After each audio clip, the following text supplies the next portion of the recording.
এই যে ঐক্য, এটাই হচ্ছে আমাদের মূল, এটাই আমাদের অভাব ছিল এতদিন। আমি বিশ্বাস করি, আমি বিশ্বাস করতে চাই আজকের এই প্রোগ্রামের ভিতরে আমাদের ঐক্য সুদৃঢ় হবে এবং এটাই বজায় থাকবে। এটাই আমার আশা, এটাই আমার আকাঙ্ক্ষা আপনাদের কাছে। জামালপুরে আমরা যে জিনিসটাতে ভুগি, আমাদের ঐক্যের অভাব, আমাদের যোগাযোগের অভাব, কিন্তু কারণ আমাদের মেধার অভাব নেই। আমাদের বাংলাদেশের সব জায়গায়, সব সেক্টরে আমাদের জামালপুরের লোকজন দক্ষতার সাথে সম্মানের সাথে অবস্থান করছে।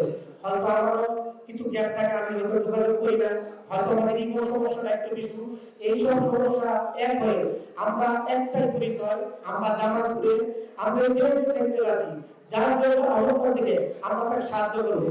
এখানে আমরা অনেকে হয়তো রাজনীতি করি, রাজনীতির জন্য আমাদেরকে যারা সাহায্য করা করবেন, এখানে হয়তো অনেকে চাকরি করে, সেই ক্ষেত্রে তাদেরকে আমরা কি হেল্প করতে পারি বা তারা আমাদেরকে কি হেল্প করতে পারে, এটা আমরা সবাই আত্মহত করবো। আমরা একে অপরের জন্য নিজের সর্বোচ্চ দেওয়ার চেষ্টা করবো।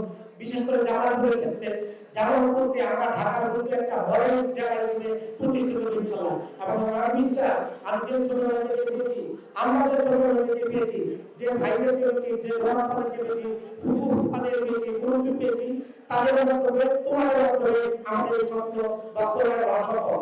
আর মনে রাখবে, আমাদের জামালপুরের মাটিতে জন্ম নিল মরহুম সালাম সাহেব, যিনি আজকে এত বছর থেকে মারা গেছেন। আমরা কেউ তাকে দেখিনি, কিন্তু এখনো যেখানে যে বলি জামাল বলে সালাম আব্দুল্লাহ সালাম বেস্টের লোক, আমরা অনেক চেয়ে বাড়তি সুবিধা পাই শুধু এই নামটার জন্য।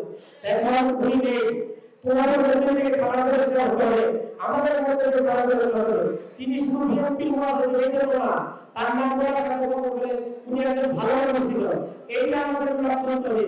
উনি একজন সৎ মানুষ ছিলেন, উনি একজন পরিশ্রমী মানুষ ছিলেন। সারা দেশটা উপরে এইগুলো আমাদের নিজেদের ভিতরে অর্জন করতে হবে। আজকে এই ইনফরমেশনের প্রোগ্রাম থেকে আমরা সবাই সতর্ক করব, ওনাকে আছে, আমরা তাদের কথা রাখবো। আপা ফুপু আপনারা আমাদেরকে গাইডলাইন দেবেন, আমরা সারা দেশ চলবো ইনশাআল্লাহ। আমরা নিজেদের থেকে সেইভাবে তৈরি করবো। ওই প্রফেশনাল এই প্রোগ্রামে যারা সফল করেছে, যারা আপনারা পরিশ্রম হবে আজকে এই গ্রুপ দিয়েছে, তাদেরকে আমি অন্তর থেকে ধন্যবাদ জানাচ্ছি। ইনশাআল্লাহ আগামী আরো পরিচালনা হবে।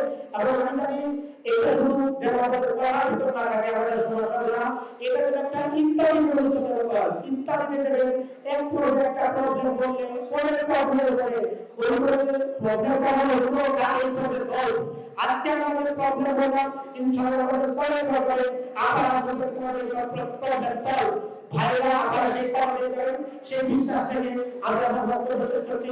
সবাই আবার ধন্যবাদ জানিয়ে আমাদের সকলের জন্য দোয়া করবেন, এই ঐক্য পরিষদের জন্য দোয়া করবেন, আপনাদের জন্য দোয়া করবেন। সবাইকে শুভেচ্ছা জানিয়ে আমি আমার বক্তব্য শেষ করছি। ধন্যবাদ, ধন্যবাদ সবাইকে। আসসালামু আলাইকুম।